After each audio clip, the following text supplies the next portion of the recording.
میں آپ کو بتاؤں، یہ نفس کو اگر ٹھنڈا کرنا ہے، اس کو ریہرسل میں لا کر کے، اس کو تربیت میں لا کر کے صحیح کرنا ہے، تو سب سے بہترین کہا گیا ہے کہ قرآن پڑھو اور قرآن سنو. نفس اس سے معمول پر آتا ہے، نفس کی خرابیاں کم ہوتی ہیں. اور یہ بھی فرمایا گیا کہ روزہ نفس کو توڑ دیتا ہے.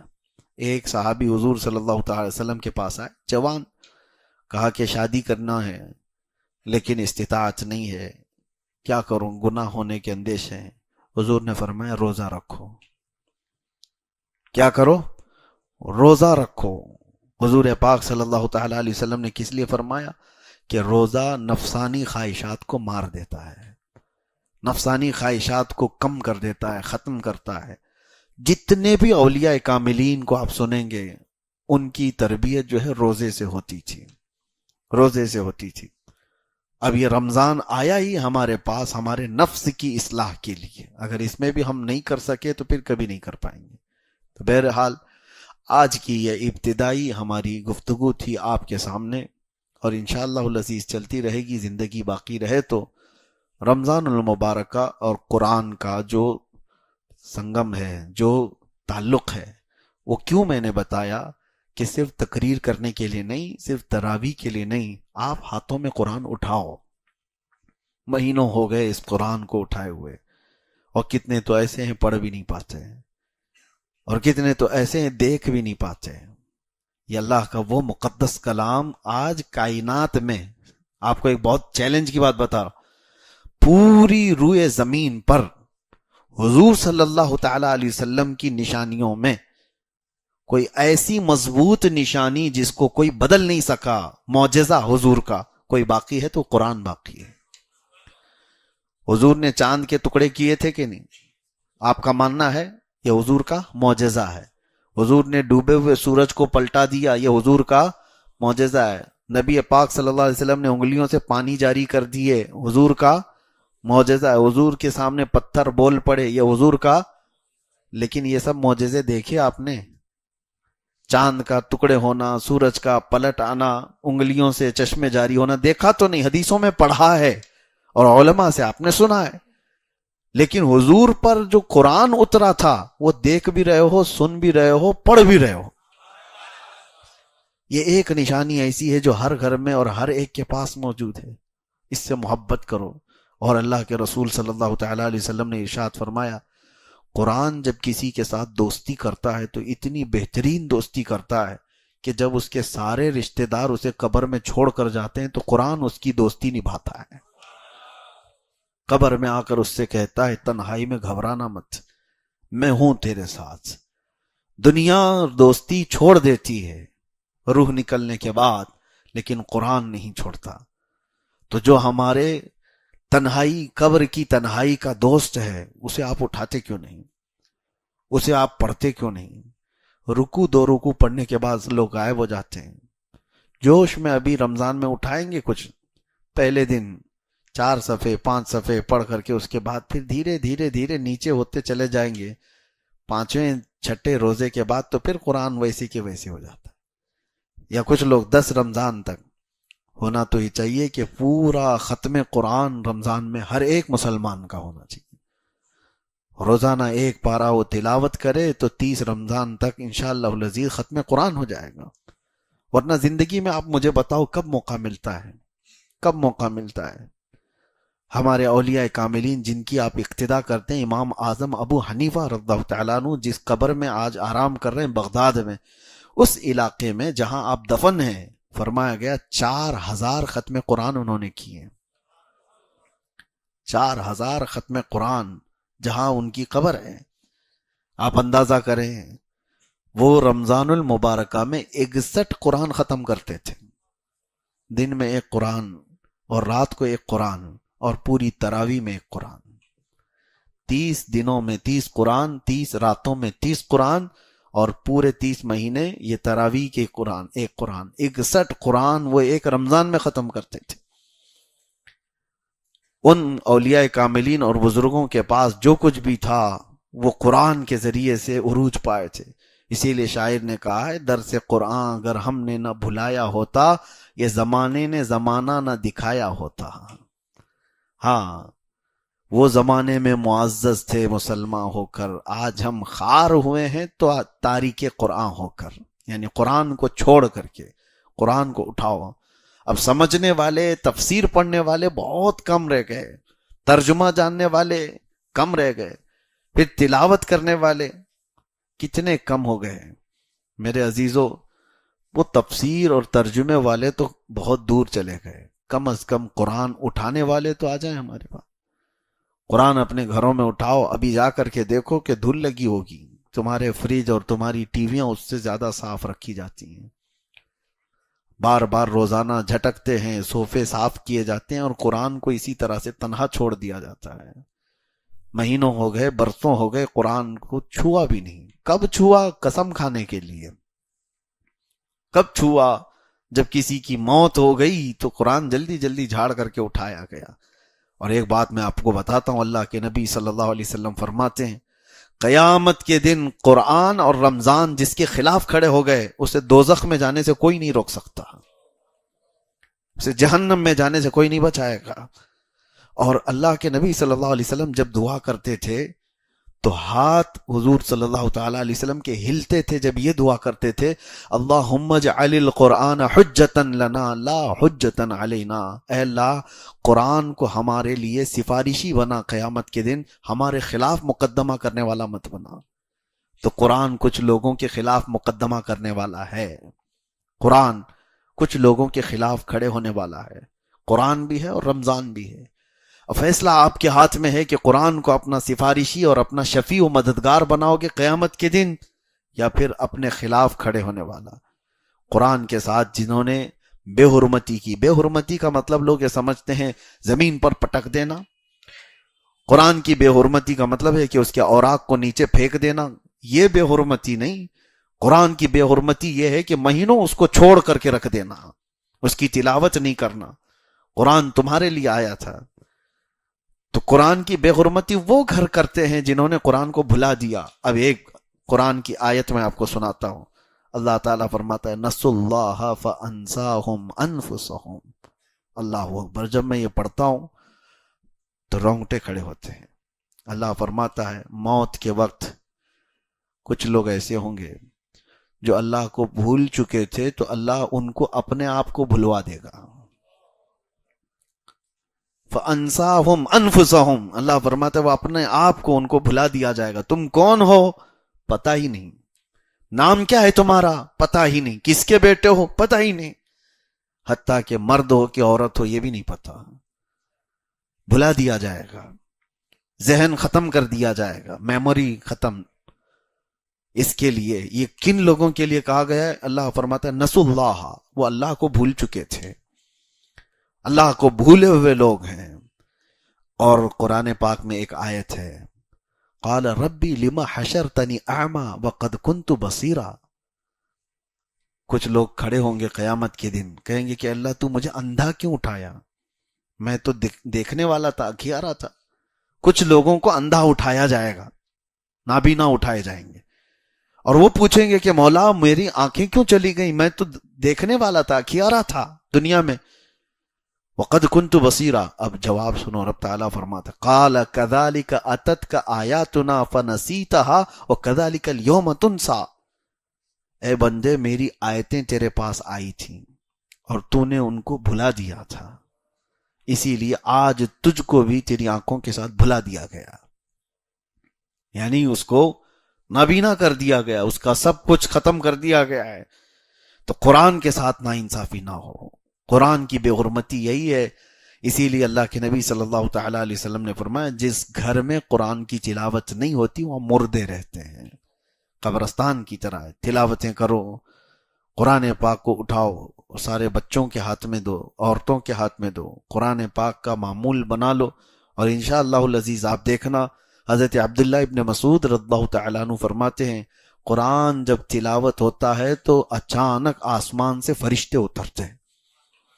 اور پھر حضور نے فرمایا فجر کی نماز کے لیے آپ آتے ہیں، فجر کی نماز کے لیے حکم ہوا تھا کہ منہ اچھی طرح سے صاف کر کے مسجد میں آؤ. صحیح ہے؟ منہ کے اندر بدبو نہ آئے، اچھی طرح سے اس کو صاف کر کے آؤ۔ وجہ کیا ہے؟ حضور فرماتے ہیں جیسے ہی تم قرآن کی تلاوت کرتے ہو فرشتے اپنا منہ تمہارے منہ سے لگا دیتے ہیں، قرآن کی آیتیں سیدھے تمہارے منہ سے وہ اپنے منہ میں لیتے ہیں، تو ان کو تمہارے منہ کی بدبو سے کراہت نہ ہو، تکلیف نہ ہو، اس لیے تمہارے منہ کو صاف کرنے کا حکم دیا گیا۔ تو قرآن کو آپ سمجھے کیا ہو؟ قرآن کیا ہے؟ یہ وہ معجزہ ہے جو آج بچوں کے سینوں میں اتر جاتا ہے۔ کوئی اور کتاب یاد کر کے دکھاؤ، اللہ کا فضل ہے، کروڑا احسان ہے۔ آج میں نے آپ کے سامنے جو تراویح پڑھائی، میری عمر کی یہ 26ویں محراب ہے، الحمدللہ 26واں سال ہے۔ 25واں سال میں نے سلور جبلی جیل میں منا لیا، نہیں یہ 27واں سال ہے، پچھلے سال 26 تھا۔ 2024 میں جو ہم اندر تھے تو اس وقت 25واں سالانہ تراویح جو ہماری ہوئی، الحمدللہ وہ بھی چھوٹی نہیں تھی۔ ہاں، کرمنلز کے بیچ میں بھی ہم نے تراویح سنائی ہے الحمدللہ۔ اور اس وقت بھی مجھے یاد ہے، آج جس طرح آپ کے سامنے میں قرآن کی فضیلت بیان کر رہا ہوں تو وہاں موجود قیدیوں کو ایک رمضان بیرک بنا دی جاتی ہے۔ رمضان آتے ساتھ ہی سارے مسلمانوں کو ایک جگہ، تو الٹے سیدھے لوگ ہوا کرتے ہیں اس میں، کیسے کیسے لوگ دیکھا تو مجھے خود کی گھبراہٹ تھی کہ یہ نماز روزے والے تھوڑی نہ ہیں، ان کو کہاں نماز کی بات ہے۔ پھر بھی تراویح کے لیے میں نے کہا میں پڑھاؤں گا، تو سب پوری اسی طرح سے صفیں لگ گئی۔ اب مجھے یہ ڈر تھا کہ ایک پارہ پڑھنے میں پتہ نہیں کتنے غائب ہو جائیں گے اس میں بیچ میں سے۔ آج پڑھتا ہوں، کل سے ان کو شاید ہو سکتا ہے الم تری کیف والی تراویح پڑھنے کے لیے یہ بول دیں گے۔ میں نے کہا بہت لمبی ہو جاتی ہے، 1 گھنٹہ لگتا ہے ہماری تراویح میں۔ الحمدللہ آج بھی مجھے یاد ہے وہ بات، سارے لوگوں نے مل کر کہا سحری تک بھی ہم چاہے تو کھڑے ہو کے پڑھیں گے آپ کے ساتھ۔ قرآن آپ نے پڑھایا، اور پہلی مرتبہ کوئی جیل میں پورا قرآن پڑھا رہا ہے۔ اور اللہ تبارک و تعالیٰ کی وہ حکمتیں ہیں، وہ جس سے جہاں چاہے قرآن کی تلاوت کرواتا ہے، جہاں سے چاہے وہ قرآن کی تلاوت کرواتا ہے۔ اسی لیے قرآن آپ تلاوت کرو۔ ایک اور آخری بات میں بتاتا ہوں، کچھ چھپی ہوئی چیزیں ہیں جو آپ کو پتہ بھی نہیں ہیں، وہ ہمارے ساتھ بھی ہو سکتی ہیں، آپ کے ساتھ بھی ہو سکتی ہے۔ سرکار غریب نواز رضی اللہ تعالیٰ عنہ کا باغیچہ تھا، ابھی آپ سفر پر گئے نہیں تھے، اس وقت آپ کا جو والد گرامی کا دیا ہوا باغیچہ تھا اس کی آپ دیکھ بھال کرتے تھے۔ لیکن ہوتا کیا تھا، دن بھر حضرت سرکار غریب نواز رضی اللہ تعالیٰ عنہ قرآن کی تلاوت کرتے رہتے، باغیچے میں بیٹھ کر تیزی سے قرآن پڑھتے رہتے تنہا۔ لیکن ان کے ساتھ ایک الگ معاملہ ہوتا تھا، وہ فجر میں جیسی آتے تھے تو باغیچے کی پوری صفائی کی گئی ہوتی تھی، سارے پتے جو جھڑے ہوتے تھے، کچرا جو بھی ہے وہ سب جمع کر کے کوئی اٹھا کر کے ختم کر دیا ہوتا تھا۔ تو سرکار غریب نواز رضی اللہ تعالیٰ عنہ فرماتے ہیں میں روز دیکھتا ہوں کہ کون خادم ہیں جو میرا کام کر کے چلے جاتے ہیں، باغیچہ پورا صاف کر کے چلے جاتے ہیں۔ دیکھا، آس پاس والوں سے پوچھا تو کوئی آتا نہیں ہے، لیکن باغیچہ صبح بالکل صاف رہتا ہے، پورا کچرا جھاڑا ہوا ہوتا ہے۔ تو ایک دن آپ تہجد کے بعد سیدھے آ گئے باغیچے کے اندر، فجر کی اذان اور نماز سے پہلے ہی، کہ دیکھتے ہیں تو جیسی آپ باغیچے میں آئے تو کچھ لوگ جھاڑ رہے ہیں اور کچرا جھاڑ رہے ہیں اور سب جمع کر رہے ہیں۔ تو سرکار غریب نواز پہچان لیے کہ کچھ لوگ ہیں ابھی میرے باغیچے کے اندر۔ تو آپ نے زور سے آواز دی کہ کون لوگ ہیں جو میری اجازت کے بغیر اندر آئے؟ تو کچھ لوگ چلتے ہوئے جھاڑو چھوڑ کر کے آئے، وہ انسان نہیں، وہ جنات کی جماعت تھی، وہ جنات کی جماعت تھی۔ قریب آ گئے اور کہا سرکار غریب نواز رضی اللہ تعالیٰ عنہ سے ہم ہیں جو یہ صاف کر رہے ہیں۔ تو آپ نے پوچھا کہ میرے باغیچے کی یہ خدمت کس لیے کرتے ہو؟ توجہ، جس کے لیے میں نے بتایا۔ جنات یہ کہتے ہیں کہ سرکار آپ روزانہ قرآن کی تلاوت کرتے ہیں جو بیٹھ کر کے یہاں پر، ہم سن سن کر کے اپنی تجوید درست کرتے ہیں، ہم کو قرآن پڑھنا آ گیا آپ کے بلند آواز سے، قرآن پڑھنے کی وجہ سے۔ تو آپ ہمارے استاد ہوئے تو استاد کے گھر کا یا باغیچے کا کچرا تو صاف کرنا یہ شاگرد کی شان ہے۔ تو میں یہاں یہ کہہ رہا ہوں قرآن پڑھو، تمہارے گھر کے بھی کام جنات کر کے چلے جائیں گے. قرآن پڑھو. اور کچھ لوگ تو موکل حاضر کرنے کے لیے پتہ نہیں چلے کر رہے ہیں، اور چلے کر رہے ہیں، ایک دن ان کا سر گھوم گیا تو پھر زندگی بھر گھوم جائے گا. کوئی جن اٹھا کے پٹک کے چلا گیا. آپ یہ مت سمجھو کہ جنات ہمارے سے زیادہ طاقتور ہیں. کچھ لوگوں کے دماغ میں یہ بات چلتی رہتی ہے جنات حاصل کرنا ہے، اور کسی بابا نے کہہ دیا کہ میرے پاس 70 موکل ہیں تو اس کے پاس بھیڑ لگ گئی. موکل کا مطلب وہی جنات حاضر ہے. تو لوگوں کو ایسا لگتا ہے کہ یہ کبھی بھی حکم دے دے گا تو جنات جائیں گے، پورا ایکسس بینک اٹھا کر کے لے کے آ جائیں گے. ہاں، کوئی بینک کو پورا تالا توڑ کے لے کے آ جائیں گے. اگر ایسی ہوتا تو کوئی بینک ہی موجود نہیں ہوتی. سارے بابا لوگ جنات کو حکم دے کر سب تجوریاں اٹھا رہے ہوتے ہیں. بلکہ حقیقی بات یہ ہے کہ جنات انسانوں سے زیادہ طاقتور نہیں ہیں. اگر وہ طاقتور ہوتے تو اللہ تمہیں اشرف المخلوقات کیوں کہتا؟ اللہ تبارک و تعالیٰ نے انسانوں کو اشرف المخلوقات بنایا، اور وجہ یہ بھی ہے کہ اللہ تعالیٰ تمہارے سر پر تاج کرامت رکھا ہے. تو جنات سے افضل ہیں. لیکن بیچ میں نے بات اس لیے کی کہ آپ قرآن پڑھو گے تو جنات جیسی مخلوق بھی انسانوں کا ادب کرتی ہے. میں قرآن اترا وہ مہینہ سب سے افضل ہے، تو جس دل پر اترا اس رسول کا دل کتنا افضل ہے.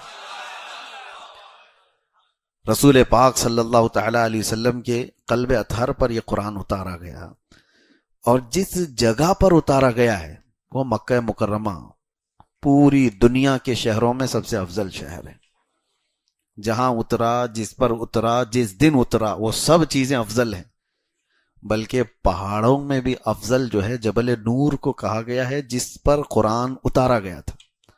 غار ہرا جہاں قرآن کی پہلی آیتیں اتری وہ بھی افضل ہے. اب آپ دیکھیں قرآن سے جو قریب ہے وہ سب افضل ہے. قرآن جہاں جہاں آیا وہ افضل، کیونکہ کلام الہی ہے. اب اس وجہ سے اب میں فضیلت بتاتا چلا جاؤں تو قرآن جہاں پڑھا گیا وہ جگہ بھی افضل ہوتی ہے. بحمدہ تعالیٰ آج جس جگہ آپ بیٹھے قرآن پڑھا جا رہا ہے، قرآن سنا جا رہا ہے. تو قرآن جہاں نہیں ہوتا اس کے متعلق اللہ کے نبی صلی اللہ علیہ وسلم فرماتے ہیں جس گھر میں قرآن نہیں پڑھا جاتا وہ گھر قبرستان ہوتا ہے. مردے رہتے ہیں وہاں پر، وہ مردوں کی جگہ ہے. قرآن زندگی کی علامت ہے. لیکن افسوس یہ ہے کہ ہمارے ہاں سنیوں میں قرآن مرنے کے بعد ہی پڑھتے ہیں. لوگ میت کو سامنے رکھ کر کے سارے لوگ قرآن کھول کے بیٹھے رہتے ہیں. تو قرآن میتوں کو بخشوانے کے لیے، چلیں یہ منع نہیں ہے، غلط نہیں ہے. جب کسی کا انتقال ہو جائے تو قرآن کی تلاوت ہونی چاہیے، ایصال ثواب ہونی چاہیے. لیکن قرآن مرنے کے بعد نہیں ہے، زندوں کے لیے آیا ہے. قرآن اللہ تعالی ہماری ہدایت کے لیے بھیجا ہے، ہمارے شفا کے لیے اس میں اتارا ہے. قرآن پاک زندوں کے لیے ہے، لیکن یہاں ہم نے مردوں کے لیے اس کو رکھا ہے. تو ایک بات میں آپ کو بتا دوں کہ قرآن جس مہینے میں اترا وہ رمضان افضل، جس رات میں اترا وہ رات افضل، جس قلب پہ، جس دل پہ اترا وہ رسول کا دل سب سے افضل، جس شہر میں اترا وہ شہر سب سے افضل. تو قرآن سے جتنے ریلیٹڈ ہیں وہ سب افضل ہیں. اور کب اترا؟ جیسے ابھی میں نے بتایا رمضان میں اترا. ایک حدیث پاک میں یہ بھی ہے کہ حضرت جبرائیل علیہ السلام تھوڑی تھوڑی سی آیتیں لے کر کے آتے تھے. جیسے اقرأ بسم ربک الذی خلق خلق الانسان من علق اقرأ وربک الاکرم الذی علم بالقلم علم الانسان ما لم يعلم. یہ 5 آیتیں سب سے پہلے آئی غار ہرا میں. اس کے بعد سیکنڈ جو نزول ہوا قرآن کا وہ 20 آیتیں تھی. یا ایھا المدثر قم فانذر وربک فکبر وثیابک فطہر. چھوٹی چھوٹی آیتیں 20 آیتیں تھیں. تو کوئی خاص عدد نہیں کہ اتنی آیتیں ایک دن آتی تھی، اور دن بھی خاص نہیں کہ 2 دن میں آتی تھی، 4 دن میں آتی تھی. اللہ کی مرضی. جبرائیل امین کو بھیجا جاتا تھا، کبھی 1 ہفتے کا گیپ ہو جاتا، کبھی 15 دن کا گیپ ہوتا، کبھی روزانہ آتی، اور کبھی دن میں کئی مرتبہ آتی. قرآن کی آیتوں کے آنے کا انداز الگ الگ تھا. اب وہ اس لیے میں عرض کر رہا ہوں کہ یہ جو تھوڑی تھوڑی سی آیتیں آتی گئی اور یہ پورا قرآن اترنے میں کتنے سال لگے؟ 23 سال لگ گئے، 23 ایئرس۔ حضور پاک صلی اللہ تعالی علیہ وسلم پر 23 سال تک قرآن اترتا رہا۔ لیکن ایک بات میں آپ کو بتاتا ہوں، کس لیے میں نے یہ ذکر چھیڑا کہ جیسے ہی رمضان آتا تھا حضرت جبرائیل علیہ السلام پورے قرآن کو حضور کے پاس سنایا کرتے تھے، یعنی قرآن کا دور ہوتا تھا، اور وہ سنت جبرائیل ہے جو آج تراویح میں بھی ادا ہو رہی ہے۔ حافظ قرآن سال بھر قرآن پاک کو اس طرح سے پڑھنے اور اس طرح اجتماعی سننے کا موقع ملتا نہیں، تو یہ رمضان آتا ہے تو یہ قرآن پاک سنانے کا، پڑھنے کا اور سننے کا دونوں موقع ملتا ہے۔ اب تراویح میں دیکھیں، جو روایت یہ بتاتی ہے کہ حضور پاک صلی اللہ تعالی علیہ وسلم حضرت جبرائیل کو قرآن سناتے تھے، حضرت جبرائیل کو قرآن سناتے تھے۔ یہ کب سناتے تھے؟ ہر رمضان میں۔ مطلب یہ ہوا کہ ہر رمضان میں جہاں تراویح ہوتی ہے، امام سنت مصطفیٰ پر عمل کر رہا ہے، مقتدی سنت جبرائیل پہ عمل کر رہا ہے۔ امام قرآن سنا رہا ہے، حضور کی سنت ہے، اور سننے والے جبرائیل کی سنت پر عمل کر رہے ہیں۔ اور اسی طرح سننا بھی چاہیے، سونا نہیں چاہیے۔ کبھی کبھار تو ایسا لگتا ہے کہ پڑھے ہم ہیں، تھکے پیچھے والے زیادہ ہیں۔ ان کے جمائیاں، ان کی کھانسیاں، یہ ساری چیزیں خشوع و خضوع کو ختم کرتی ہیں۔ اور آج میں نے ایک آیت تلاوت کی ہے، میں پورے پارے کی تفسیر آپ کے سامنے گھیر نہیں سکوں گا، ابتدا ہے آج۔ تو اللہ تعالیٰ فرماتا ہے وَإِنَّهَا لَكَبِيرَةٌ إِلَّا عَلَى الْخَاشِعِينَ۔ نماز کے متعلق اللہ فرماتا ہے یہ بھاری پڑ جاتی ہے نماز کچھ لوگوں پر، کچھ لوگوں کے لیے نماز بھاری ہے، وہ جلدی سے جلدی بھاگنے کے فراق میں ہوتے ہیں، امام کے پیچھے ٹکٹکی باندھ کر دیکھتے ہیں کہ اب رکوع ہوا کہ تب رکوع ہوا، یہ کتنی لمبی رکعت ہو گئی۔ یہ میں آپ کو شروع میں بتا رہا ہوں کس کے لیے بھاری ہے، تو اللہ تعالیٰ فرماتا ہے یہ منافقین پر بھاری ہے۔ وَإِنَّهَا لَكَبِيرَةٌ إِلَّا عَلَى الْخَاشِعِينَ۔ یہاں پر آیت میں یہ فرمایا گیا ہاں جو اللہ سے ڈرنے والے لوگ ہیں ان پر نماز بھاری نہیں ہے، ان پر نماز بھاری نہیں ہے۔ وہ رسول اللہ کی لخت جگر سیدہ کائنات فاطمۃ الزہرا سلام اللہ علیہا، وہ رات کو سجدے میں گر جاتی تھی اور صبح کی اذان کا وقت ہوتا تو سر اٹھاتی اور پھر کہتی مولا تیری راتیں کتنی چھوٹی ہے کہ ایک سجدہ پورا مکمل طور پر ہو نہیں پاتا۔ تو ان کے لیے نمازیں، ان کے لیے سجدے بھاری نہیں ہیں۔ دل میں اگر نفاق آ گیا ہو تو نماز اس کے لیے بھاری ہے، لوگ بیٹھتے نہیں، بھاگنا ہے۔ اور رمضان المبارکہ میں اب آپ کبھی سوچتے ہیں شیطان تو چھٹی پہ ہے، شیطان ابھی قید کر لیا گیا۔ حدیث پاک میں حضور صلی اللہ تعالی علیہ وسلم فرماتے ہیں سرکش جنات اور شیطان مردود کو پورے رمضان میں قید کر لیا جاتا ہے، اللہ تبارک و تعالیٰ قید کر لیتا ہے مومنین کی راحت کے لیے، لیکن پھر بھی شیطان کے ایجنٹ بہت گھومتے رہتے ہیں، شیطانی کام بھی ہو رہے ہوتے ہیں، ساری چیزیں چل رہی ہیں۔ یہ کیسے؟ اس کو یوں بتایا گیا ہے کہ شیطان نے اپنے 11 مہینے جو اس پر عمل کیا، جتنا اثر ڈالا تھا، وہ پوری طور پر اس نے اس سے اپنے آپ کو آزاد نہیں کیا، اس کا کچھ اثر اب بھی باقی رہ گیا ہے۔ ہاں یہ اور بات ہے کہ شیطان تو گیا ہے لیکن ساتھ میں ہمارے صرف شیطان نہیں ہوتا، نفس بھی ہے، اور وہ شیطان سے بھی بڑا ڈینجر ہے۔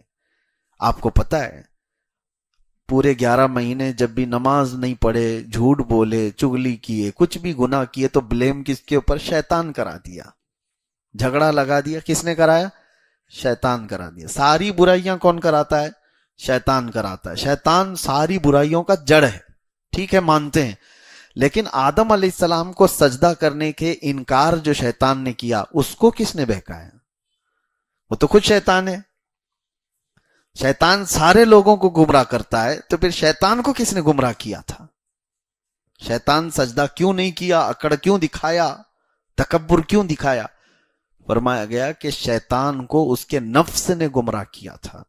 تو پتہ یہ چلا کہ جو شیطان کو بھی گمراہ کرتا ہے وہ نفس, وہ ہمارے ساتھ تو ہے. شیطان گیا ہے لیکن نفس نہیں گیا. اس وجہ سے نفس کی تربیت کے لیے ہی رمضان ہے. وَلَوْ كُنْتَ فَضًّا غَلِيظَ الْقَلْبِ لَانفَضُّوا مِنْ حَوْلِكَ. اے رسول, اگر آپ سخت دل ہو جائیں تو پھر یہ سب چھٹ جائیں گے, آپ سے دور ہو جائیں گے. اس رسول کے لیے جب کہا گیا ہے کہ اگر آپ سخت ہو جائیں تو لوگ چھوڑ کر کے دور ہو جائیں گے, تو ہمارے اور آپ کے لیے کس قدر لہجے کی پابندی ضروری ہے. ہاں عزیزان گرام وقار, اپنی گفتگو, اپنے کلام, اپنی بات چیت سے آپ اپنے سلیقے بتاتے ہیں. گالی گلوچ کرتے ہوئے جن کی صبح شامیں ہوتی ہیں ان کو دیکھ کر کے ہی پہچان میں آ جاتا ہے کس گھر سے یہ تعلق رکھتا ہے, کہاں ان کی تربیت ہوئی ہے, کس طرح ان کے آداب سکھائے گئے. اسی لیے میرے عزیزو, بچوں کو آوارہ بھی نہ چھوڑ دینا کہ وہ اپنی زبان گلی کوچوں سے سیکھ کر کے جائیں. کل کو ہوگا یہ کہ اس کی زبان کی وجہ سے لوگ تمہیں تان و تشنیع کریں گے, اس کا باپ ایسا ہوگا اس لیے بچہ ایسا ہے, اس کی ماں اس طرح ہوگی اس لیے اس کی گفتگو ایسی ہے. کیونکہ موسٹلی زیادہ طور پر بچے اپنے ماں باپ کے اخلاق کو نقل کرتے ہیں, ٹرانسفر ہوتی چلی جاتی ہیں. ایک بار حضور اکرم صلی اللہ تعالی علیہ وسلم مسجد نبوی سے باہر نکل کر جا رہے ہیں.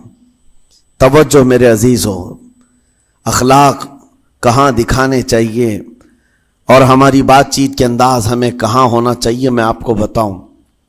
حضور تشریف لے کر جا رہے ہیں, صحابہ اکرام کھڑے تھے حضور کے اطراف. مدینہ طیبہ کی ایک بوڑھی خاتون جس کا ذہنی توازن کھویا ہوا ہے, یعنی وہ دماغی طور پر ڈسیبل ہے, اور وہ آئی جا رہی تھی. لوگ جب بھی اس کو دیکھتے راستہ کاٹ لیتے, وہ جس کو بھی پکڑتی تھی سنانا شروع کرتی تھی, جو منہ میں آئے بکنے لگ جائے, اور لوگوں کو تنگی محسوس ہونے لگتی.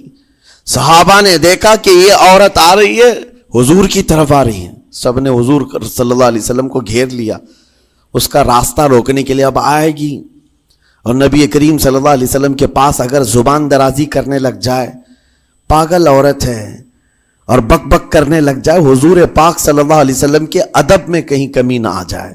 صحابہ کا یہ ہمیشہ اہتمام رہتا. حضور اکرم صلی اللہ علیہ وسلم نے دیکھا تو صحابہ سے کہا, ہٹ جاؤ, اس کو آنے دو, ہٹ جاؤ, اس کا راستہ چھوڑ دو. صحابہ نے کہا, یا رسول اللہ صلی اللہ علیہ وسلم, اس کا ذہنی توازن ٹھیک نہیں ہے, دماغی طور پر وہ عورت ٹھیک نہیں ہے. وہ آئے گی اور لمبی باتیں کرتی ہے, لا یعنی باتیں کرتی ہے, کہیں آپ کی شان پاک میں کوئی گستاخی نہ ہو جائے. صحابہ روک رہے تھے. حضور پاک صلی اللہ علیہ وسلم نے سختی سے فرمایا, ارشاد فرمایا, ہٹ جاؤ, اس کا راستہ چھوڑ دو. مجھے پتا ہے پورے مدینے میں اس کی کوئی نہیں سنتا, میں بھی نہ سنوں تو کس کو سنائے گی, اگر میں بھی نہ سنوں تو وہ کس کو سنائے گی.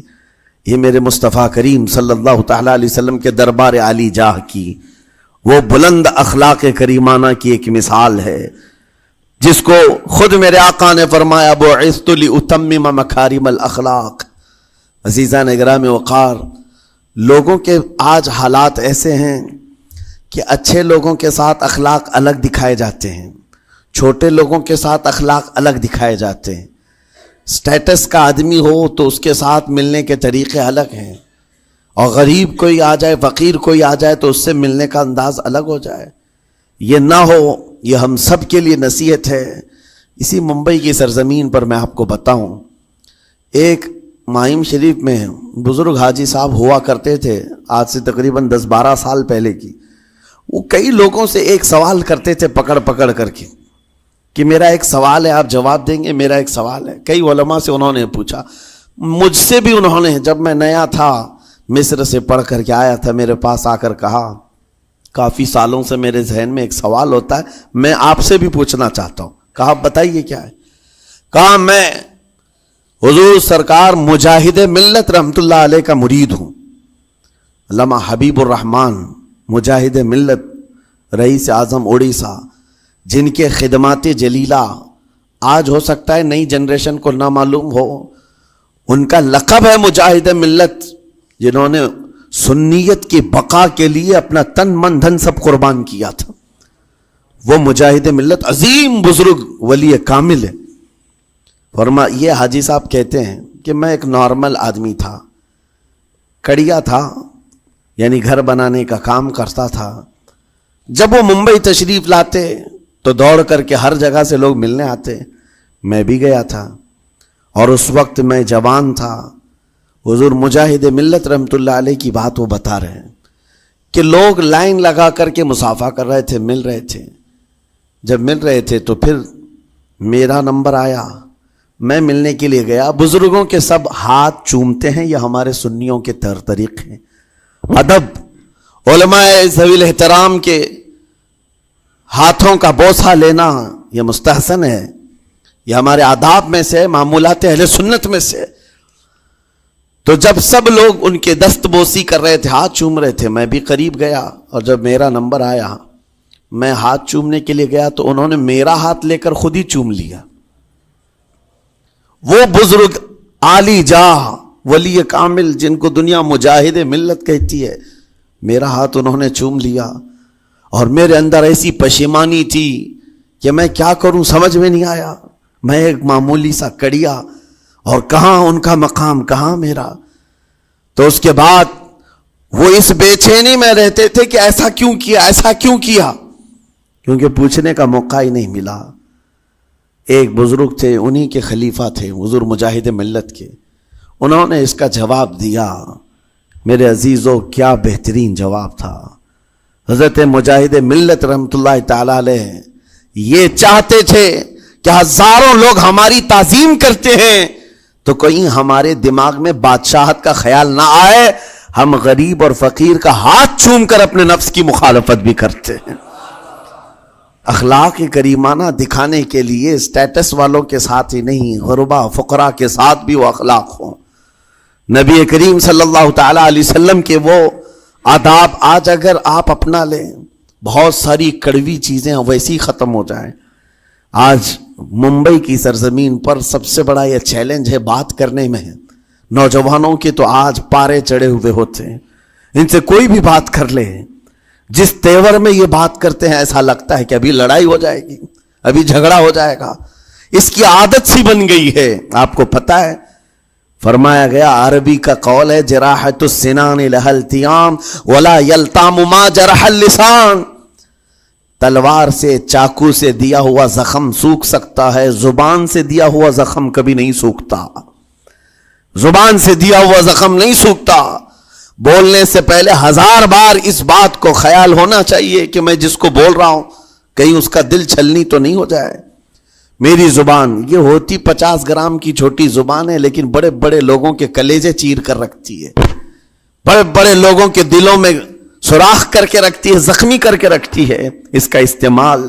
اسی لیے روایت میں ملتا ہے کہ جب انسان صبح کرتا ہے تو سارے اعضاء، ہاتھ پیر آنکھ کان ناک، سارے اعضاء سب سے پہلے زبان سے یہ عرض کرتے ہیں، اس کی پناہ مانگتے ہیں، کہتے ہیں آج تو صحیح سلامت رہے گی تو ہم سب صحیح سلامت رہیں گے، اور اگر تو پھسل گئی تو عذاب ہم پر بھی ہوگا.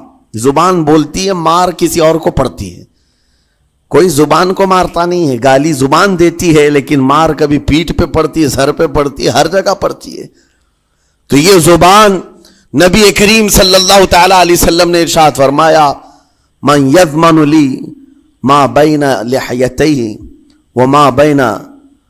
حضور پاک صلی اللہ تعالی علیہ وسلم فرماتے ہیں، جس نے 2 چیزوں کی ضمانت مجھے دے دی، حفاظت کی، میں اسے اضمن لہ الجنہ، میں اس کو جنت میں لے جانے کی ضمانت دیتا ہوں.